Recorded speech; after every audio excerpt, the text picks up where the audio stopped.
श्री परमात्मने नमः। ओम तत्सत। श्री गणेशाय नमः। श्रीमद् भागवत महापुराणम तृतीय स्कंध अथ प्रथमोध्याय। उद्धव और विदुर की भेंट। श्री सुखदेव जी ने कहा, एवमे तत्पुरा पृष्टो मैत्रेयो भगवन् किल क्षत्रां वनं प्रविष्टेन त्यक्त्वा स्वगृहं वृद्धिमत्। यद्वा अयं मंत्र कृद्वो भगवान् अखिलेश्वरः पौरवेन्द्रगृहं हित्वा प्रविवेशात् मसत्कृतम्। परीक्षित, जो बात तुमने पूछी है वही पूर्व काल में अपने सुख समृद्धि से पूर्ण घर को छोड़कर वन में गए हुए विदुर जी ने भगवान मैत्रेय जी से पूछी थी।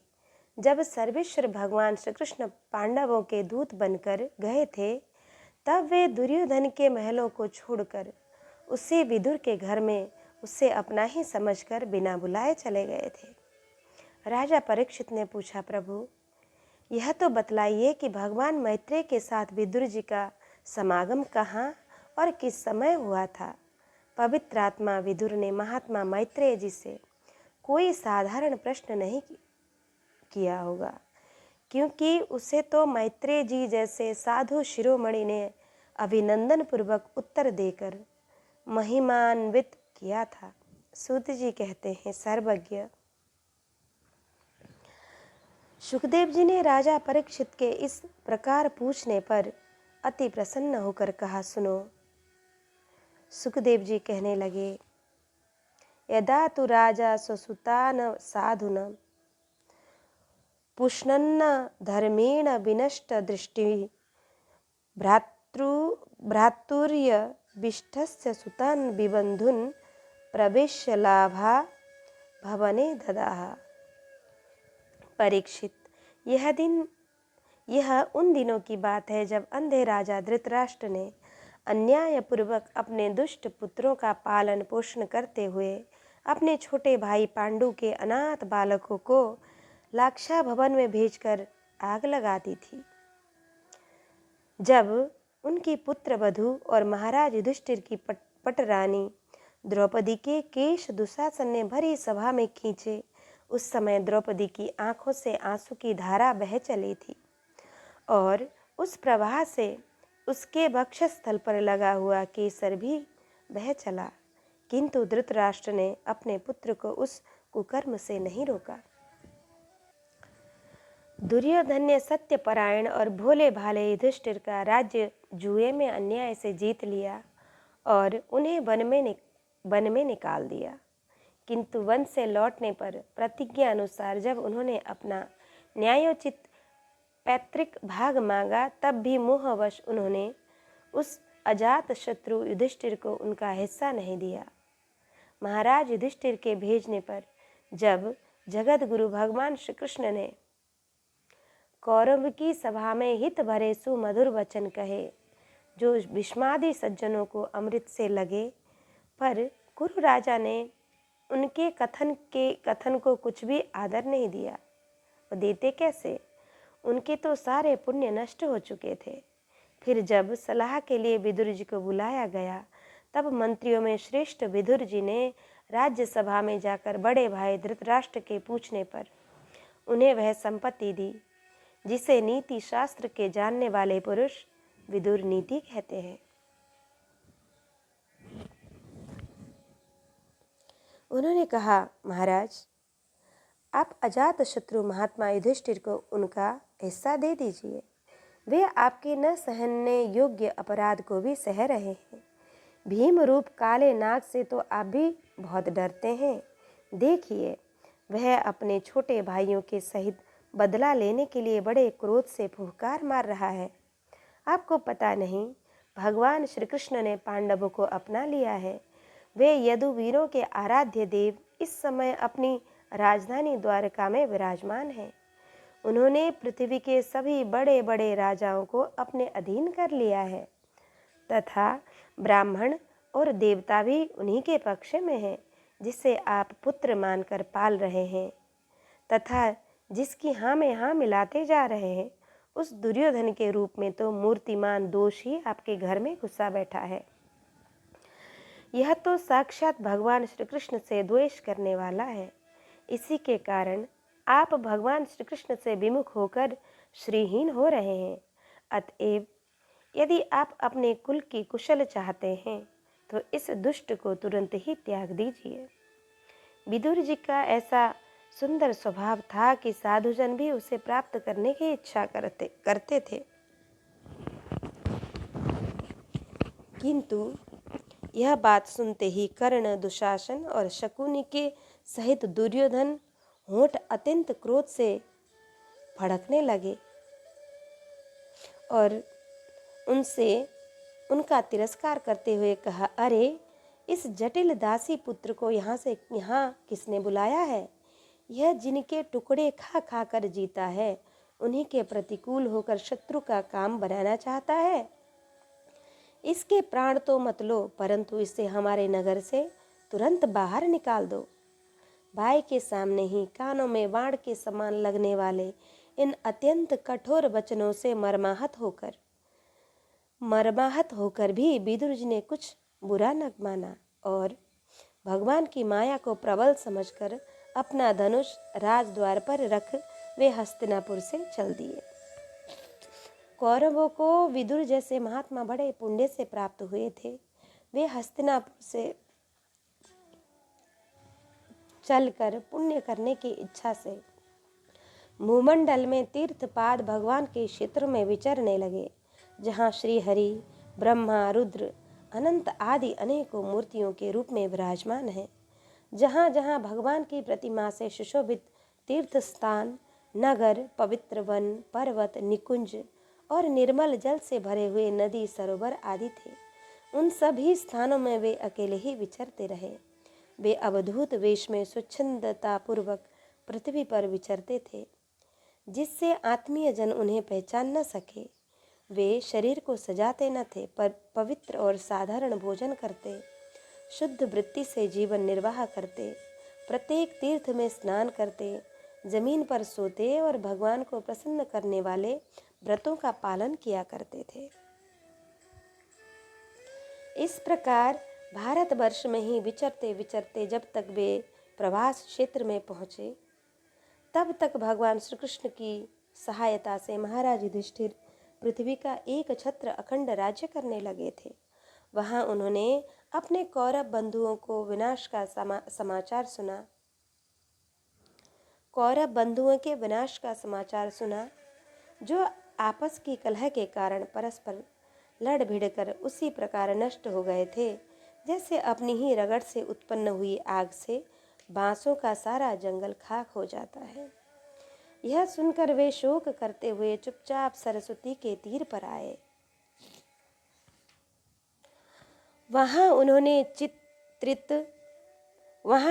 त्रित, उष्णा, मनु, पृथु, अग्नि, असित, वायु, सुदास, गौ, गुह और श्राद्ध देव के नामों से प्रसिद्ध 11 तीर्थों का सेवन किया।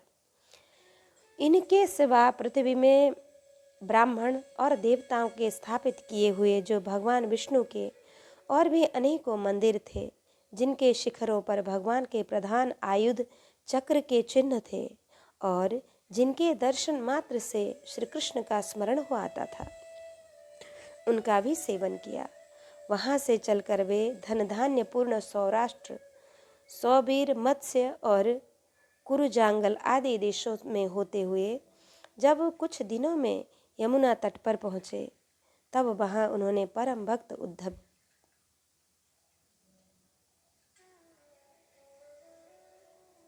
उद्धव जी का दर्शन किया।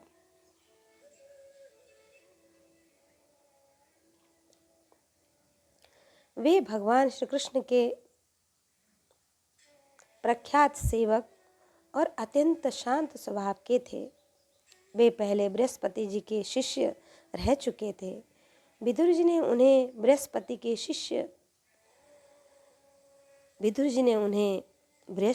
शिष्य समझकर प्रणाम किया। विदुर जी ने उन्हें देखकर प्रेम से गाढ़ आलिंगन किया और उनसे अपने आराध्य भगवान श्री कृष्ण और उनके आश्रित अपने स्वजनों का कुशल समाचार पूछा। विदुर जी कहने लगे,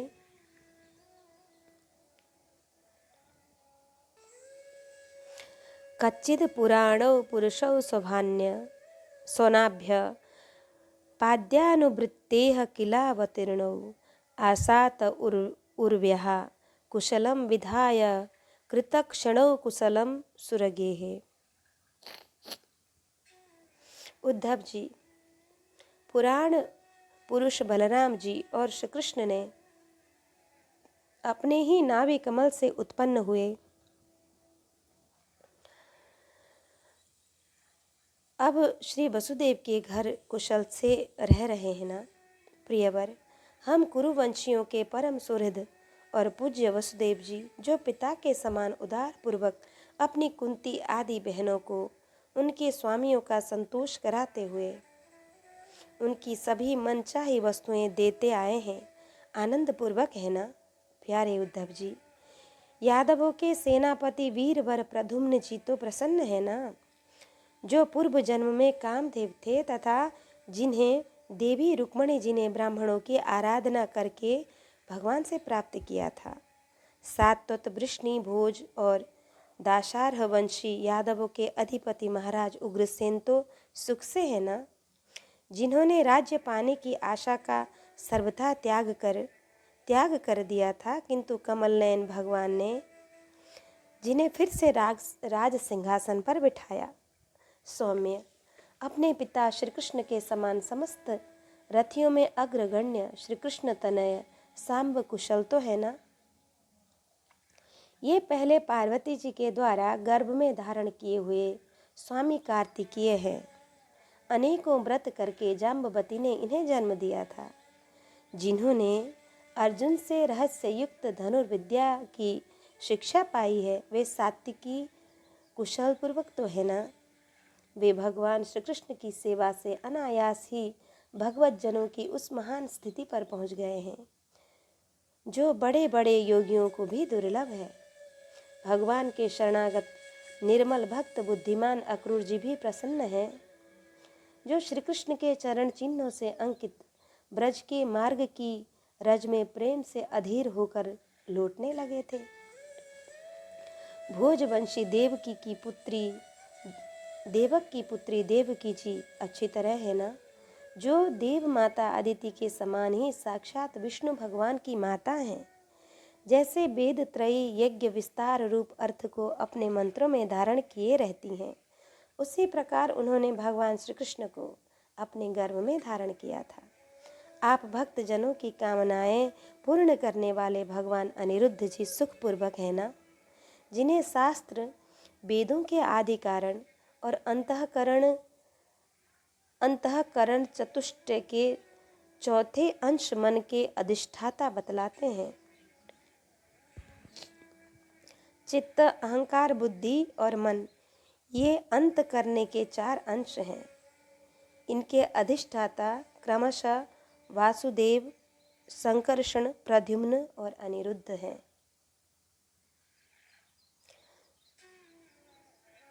सौम्य स्वभाव उद्धव जी, अपने हृदय स्वर भगवान श्री कृष्ण का अनन्य भाव से अनुसरण करने वाले, जो हृदय सत्य भामानंदन, चारुदेष्ण और गद आदि अन्य भगवान के पुत्र हैं, वे सभी कुशल पूर्वक हैं ना। महाराज युधिष्ठिर अपने अर्जुन और श्री कृष्ण रूप दोनों भुजाओं की सहायता से धर्म मर्यादा का न्याय पूर्वक पालन करते हैं ना। मैं दानव की बनाई हुई सभा में इनके राज्य वैभव और दबदबे को देखकर दुर्योधन को बड़ा डहा हुआ था।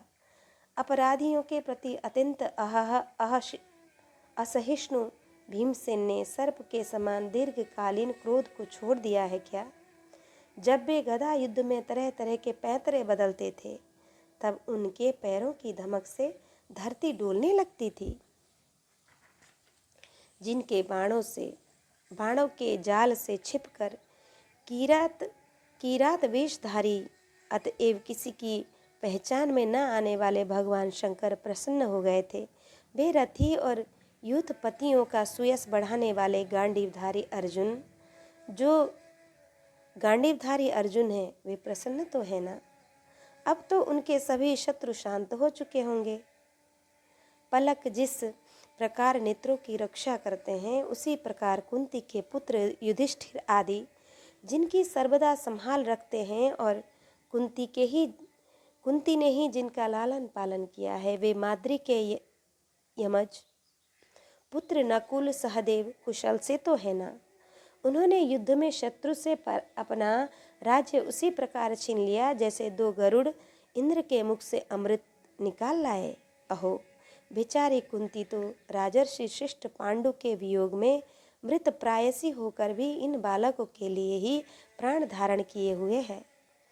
रथियों में श्रेष्ठ महाराज पांडु ऐसे अनुपम वीर थे कि उन्होंने केवल एक धनुष लेकर ही अकेले चारों दिशाओं को जीत लिया था।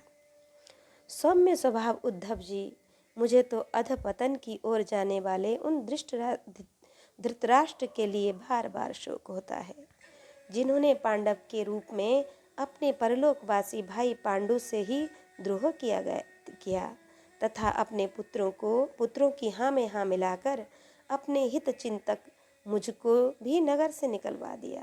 किंतु भाई, मुझे इसका कोई भी खेद अवश्य नहीं है। मुझे इसका कोई भी खेद अथवा आश्चर्य नहीं लगता। जगत विधाता भगवान श्री कृष्ण ही मनुष्य किसी लीलाएं करके लोगों की मनोवृत्तियों को भ्रमित कर देते हैं। मैं तो उन्हीं की कृपा से उनकी महिमा को देखता हुआ दूसरे की दृष्टि से दूर रहकर सानंद विचर रहा हूँ। यद्यपि कौरवों ने उनके बहुत से अपराध किए हैं, फिर भी भगवान ने उनकी इसलिए अपेक्षा कर दी थी कि वे उनके साथ उन दुष्ट राजाओं को भी मारकर अपने शरणागतों का दुख दूर करना चाहते थे, जो धन विद्या और जाति के मत से अंधे होकर कुमार्गगामी हो रहे थे और बार बार अपनी सेनाओं से पृथ्वी को कंपा रहे थे। उद्धव जी, भगवान श्री कृष्ण जन्म और कर्म से रहित हैं, फिर भी दुष्टों का नाश करने के लिए और लोगों को अपनी ओर आकर्षित करने के लिए उनके दिव्य जन्म कर्म हुआ करते हैं। नहीं तो भगवान की तो बात ही क्या, दूसरे जो लोग गुणों से पार हो गए हैं, उनमें भी ऐसा कौन है जो इस कर्माधीन देह के बंधन में पड़ना चाहेगा। अतः मित्र, जिन्होंने अजन्मा होकर भी अपनी शरण में आए हुए समस्त लोकपाल और आज्ञाकारी भक्तों का प्रिय करने के लिए यदुकुल में जन्म लिया है, उन पवित्र कीर्ति श्री हरि की बातें सुनाओ। इति श्रीमद्भागवते महापुराणे पारमहंस्यां संहितायां तृतीय स्कंधे विदुरोद्धव संवादे प्रथमोध्यायः। अथ द्वितीयोध्यायः। उद्धव जी का भगवान की बाल लीलाओं का वर्णन। उद्धव जी के द्वारा भगवान की बाल लीलाओं का वर्णन। श्री शुक उवाच इति भागवत पृष्ठः क्षत्रा वार्तां प्रियाश्रयां प्रतिवक्तुनचुत्सेह उत्कंठ्यात् स्मारितेश्वरः। सुखदेव जी कहते हैं, जब विदुर ने परम भक्त उद्धव से इस प्रकार अपने प्रियतम श्री कृष्ण से संबंध रखने वाली बातें पूछी, तब उन्हें अपने स्वामी का स्मरण हो आया और वे हृदय भर आने के कारण कुछ भी उत्तर न दे सके।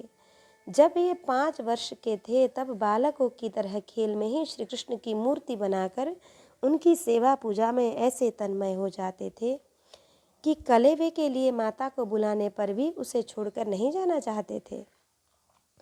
अब तो दीर्घ काल से उन्हीं की सेवा में रहते रहते ये बूढ़े हो चले थे।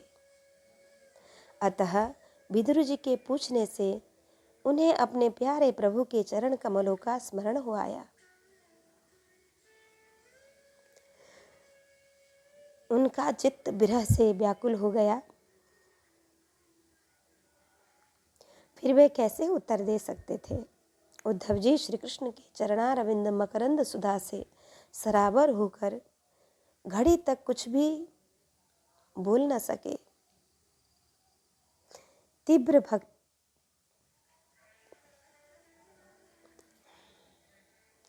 तीव्र भक्ति योग से उसमें डूबकर वे आनंद मग्न हो गए। उनके सारे शरीर में रोमांच हो आया तथा मुदे हुए नेत्रों से प्रेम के आंसुओं की धारा बहने लगी।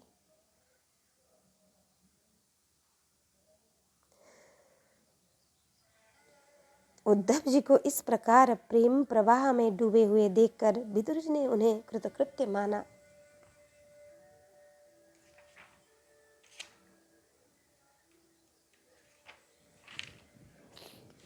कुछ समय बाद जब उद्धव जी भगवान के प्रेम धाम से उतरकर पुनः धीरे धीरे संसार में आए, तब अपने नेत्रों को पोंछकर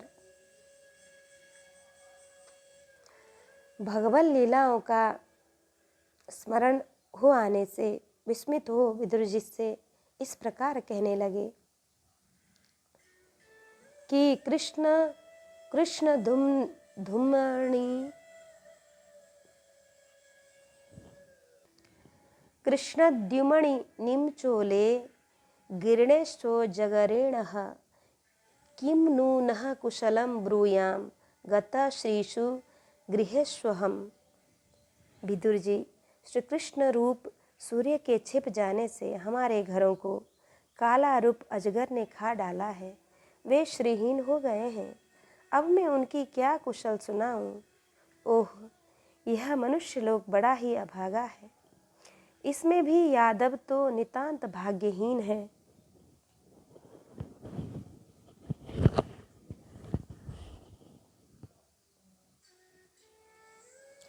जिन्होंने निरंतर श्री कृष्ण के साथ रहते हुए भी उन्हें नहीं पहचाना, जिस तरह अमृतमय चंद्रमा के समुद्र में रहते समय मछलियां उन्हें नहीं पहचान सकी थीं। यादव लोग मन के भाव को ताड़ने वाले, बड़े समझदार और भगवान के साथ एक ही स्थान में रहकर क्रीड़ा करने वाले थे। तो भी उन सब ने समस्त विश्व के आश्रय सर्व अंतर्यामी श्री कृष्ण को एक श्रेष्ठ यादव ही समझा। किंतु भगवान की माया से मोहित इन यादवों और इनसे व्यर्थ का बैर ठानने वाले शिशुपाल आदि के अवहेलना और निंदा सूचक वाक्यों से भगवत प्राण महानुभावों की बुद्धि भ्रम में नहीं पड़ती थी। जिन्होंने कभी तप नहीं किया, उन लोगों को भी इतने दिनों तक दर्शन देकर अब उनकी दर्शन लालसा को तृप्त किए बिना भगवान श्री कृष्ण अपने त्रिभुवन मोहन श्री विग्रह को छिपाकर अंतर्ध्यान हो गए हैं और इस प्रकार उन्होंने मानो उनके नेत्रों को ही छीन लिया है। भगवान ने अपनी योग माया का प्रभाव दिखाने के लिए मानव लीलाओं के योग्य जो दिव्य श्री विग्रह प्रकट किया था, वह इतना सुंदर था कि उसे देखकर सारा जगत मोहित हो ही जाता था। वे स्वयं भी विस्मित हो जाते थे। सौभाग्य और सुंदरता की पराकाष्ठा थी उस रूप में। उससे आभूषण, अंगों के गहने विभूषित हो जाया करते थे। धर्मराज युधिष्ठिर के राजसूय यज्ञ में जब भगवान के उस नयनाभिराम रूप पर लोगों की दृष्टि पड़ी थी, तब त्रिलोकी ने यही माना था कि मानव सृष्टि की रचना में विधाता की जितनी चतुराई है, सब इसी रूप में पूरी हो गई है। उनके प्रेम पूर्ण हास्य, विनोद और लीलामय चितवन से सम्मानित होने पर ब्रज बालाओं की आंखें उन्हीं की ओर लग जाती थीं और उनका चित्त भी ऐसा तल्लीन हो जाता था कि वे घर के काम धंधों को अधूरा ही छोड़कर जड़ पुतलियों की तरह खड़ी रह जाती थीं।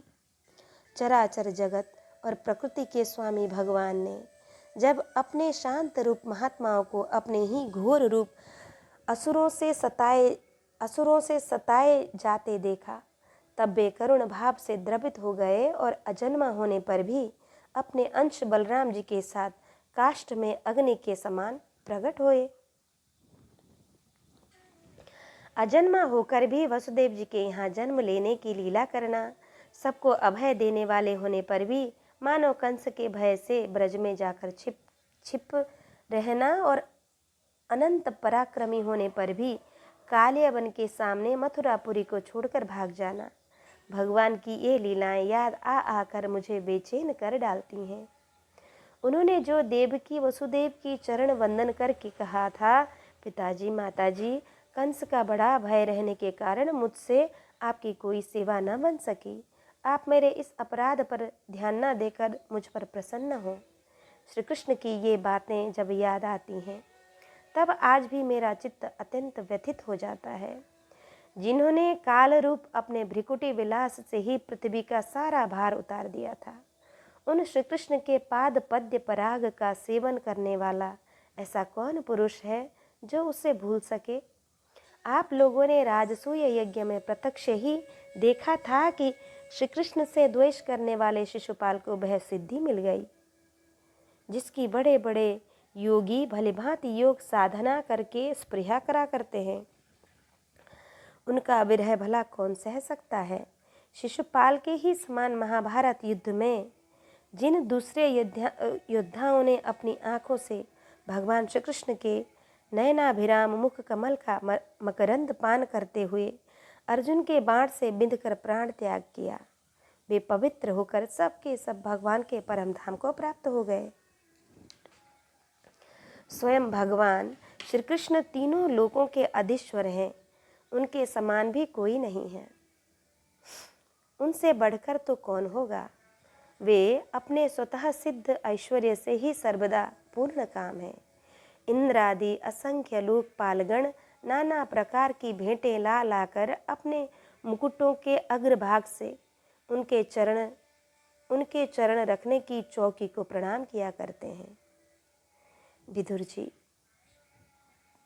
वे ही भगवान श्री कृष्ण राज सिंहासन पर बैठे हुए उग्रसेन के सामने खड़े होकर निवेदन करते हैं, देव हमारी प्रार्थना सुनिए। उनके इस सेवा भाव की याद आते ही हम जैसे सेवकों का चित्त अत्यंत व्यथित हो जाता है। पापिनी पूतना ने अपने स्तनों में हलाहल विष लगाकर श्री कृष्ण को मार डालने की नियत से उन्हें अपना स्तन पिलाया था, दूध पिलाया था। उसको भी भगवान ने वह परम गति दी जो धाय को मिलनी चाहिए। उन भगवान श्री कृष्ण के अतिरिक्त और कौन दयालु है जिसकी शरण ग्रहण करें।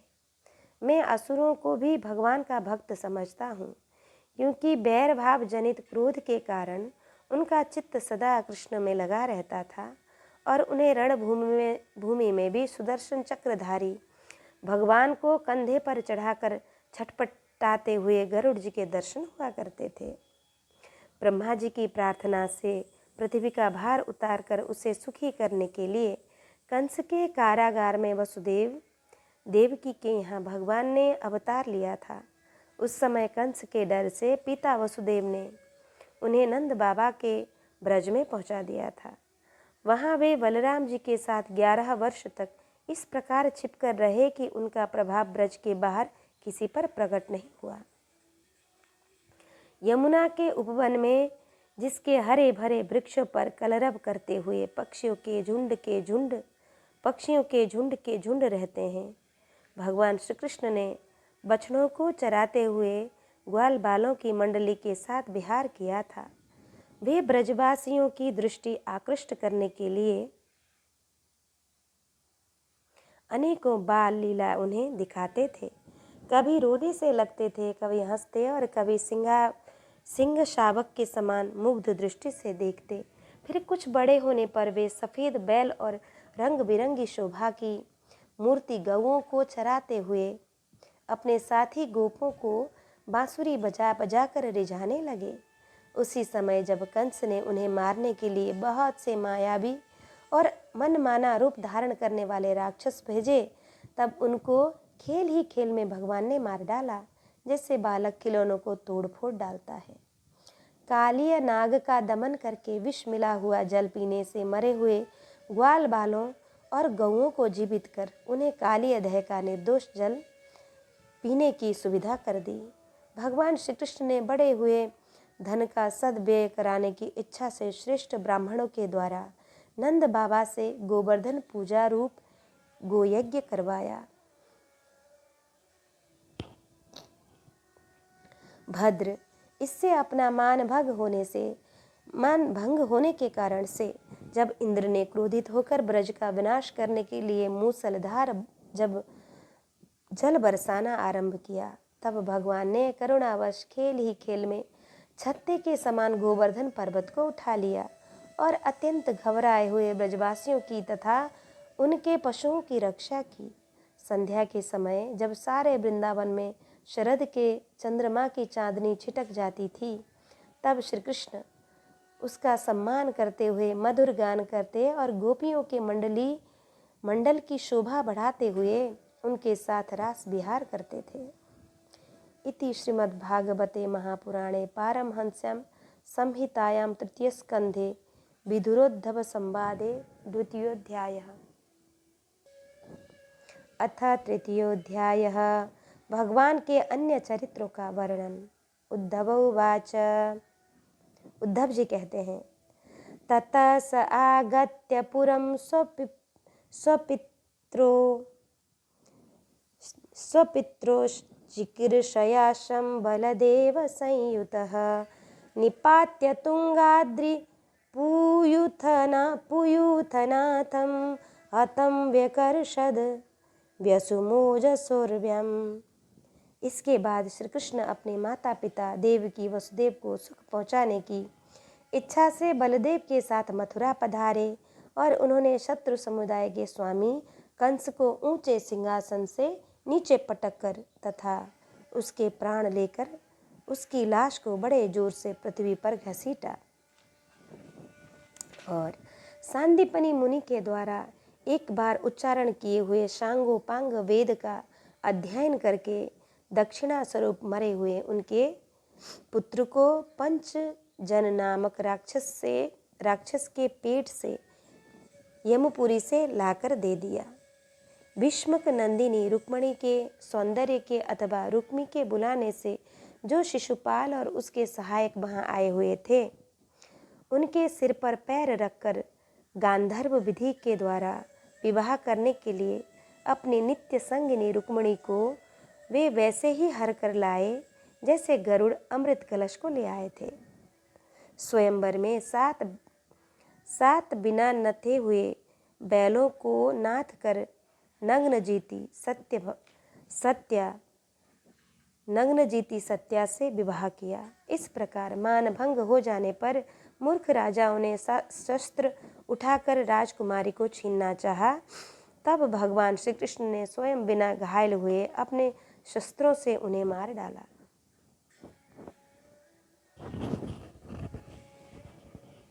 भगवान विषयी पुरुष की सी लीला करते हुए अपने प्राण प्रिया सत्यभामा को प्रसन्न करने की इच्छा से उनके लिए स्वर्ग से कल्प वृक्ष उखाड़ लाए। उस समय इंद्र ने क्रोध से अंधे होकर अपने सैनिकों सहित उन पर आक्रमण कर दिया, क्योंकि वह निश्चय ही अपनी स्त्रियों का क्रीड़ा मृग बना हुआ था। अपने विशाल डील डॉल से आकाश को भी ढक देने वाले अपने पुत्र भौमासुर को भगवान के हाथ से मरा हुआ देखकर पृथ्वी ने जब उनसे प्रार्थना की, तब उन्होंने भौमासुर के पुत्र भगदत्त को उसका बचा हुआ राज्य देकर उसके अंतःपुर में प्रवेश किया। वहाँ भौमासुर द्वारा हर कर लाई हुई बहुत सी राजकन्याएं थीं। वे दीन बंधु श्री कृष्ण को देखते ही खड़ी हो गईं और सब ने महान हर्ष, लज्जा एवं प्रेम पूर्ण चितवन से तत्काल ही भगवान को पति रूप में वरण कर लिया। तब भगवान ने अपनी निज शक्ति योग माया से उन ललनाओं के अनुरूप उतने ही रूप धारण कर उन सब का अलग अलग महलों में एक ही मुहूर्त में विधि पूर्वक पाणी ग्रहण किया। अपनी लीला का विस्तार करने के लिए उन्होंने उनमें से प्रत्येक के गर्भ से सभी गुणों में अपने ही समान 10-10 पुत्र उत्पन्न किए।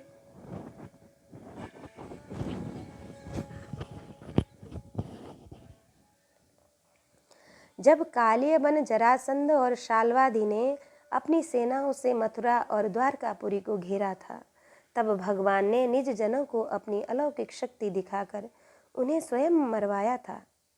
सांबर, संभर, द्विविद, बाणासुर, मूर, बल्ब तथा दंतवक्त्र आदि अन्य योद्धाओं में से किसी को उन्होंने स्वयं मारा था और किसी को दूसरों से मरवाया था।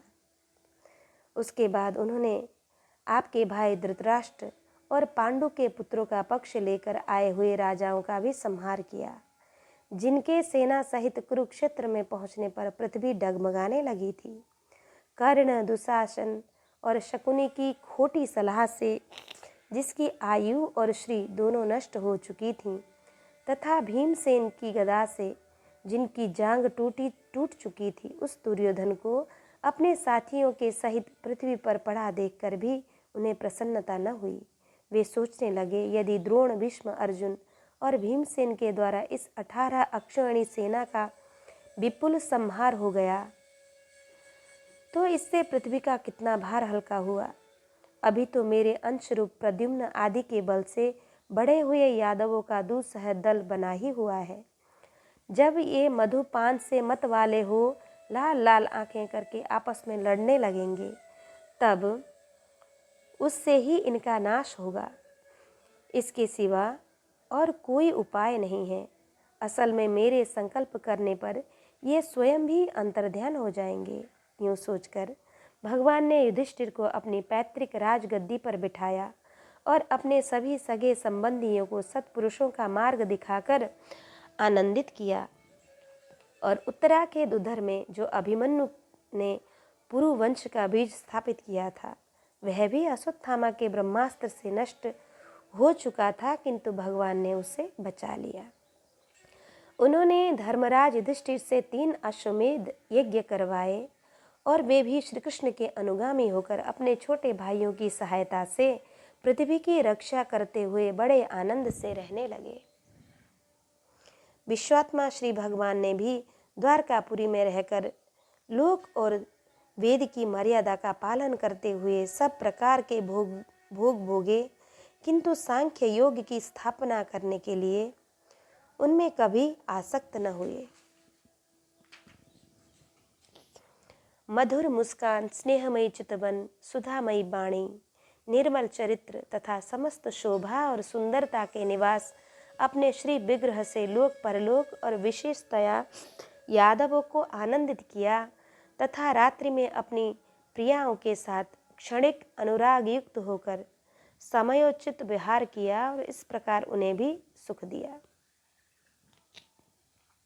इस तरह बहुत वर्षों तक विहार करते करते उन्हें गृहस्थ आश्रम संबंधी भोग सामग्रियों से वैराग्य हो गया। ये भोग सामग्रियां ईश्वर के अधीन हैं और जीव भी उन्हीं के अधीन है। जब योगेश्वर भगवान श्री कृष्ण को ही उनसे वैराग्य हो गया, तब भक्ति योग के द्वारा उनका अनुगमन करने वाला भक्त तो उन पर विश्वास ही कैसे करेगा। एक बार द्वारिकापुरी में खेलते हुए यदुवंशी और भोजवंशी बालकों ने खेल खेल में कुछ मुनीश्वरों को चिढ़ा दिया। तब यादव कुल का नाश ही भगवान को अभिष्ट है, यह समझकर उन ऋषियों ने बालकों को शाप दे दिया। इसके कुछ ही महीने बाद भावी वश वृष्णि भोज और अंधक वंशी यादव बड़े हर्ष से रथों पर चढ़कर प्रभाव क्षेत्र को गए। वहां स्नान करके उन्होंने उस तीर्थ को जल से पितर, देवता और ऋषियों का तर्पण किया तथा ब्राह्मणों को श्रेष्ठ गौएं दी। उन्होंने सोना, चांदी, सैया, वस्त्र, मृग चर्म, कम्बल, पालकी, रथ, हाथी, कन्याएं और ऐसी भूमि जिससे जीविका चल सके तथा नाना प्रकार के सरस अन्न भी भगवत दर्पण करके ब्राह्मणों को दिए। इसके पश्चात गौ और ब्राह्मणों के लिए ही प्राण धारण करने वाले उन वीरों ने पृथ्वी पर सिर टेक कर उन्हें प्रणाम किया। इति श्रीमद्भागवते महापुराणे पारमहंस्यां संहितायां तृतीय स्कंदे विदुरोद्धव संवादे तृतीयोध्यायः। कृष्णाय वासुदेवाय हरये परमात्मने प्रणतक्लेशनाशाय श्रीकृष्णाय वयं नमः।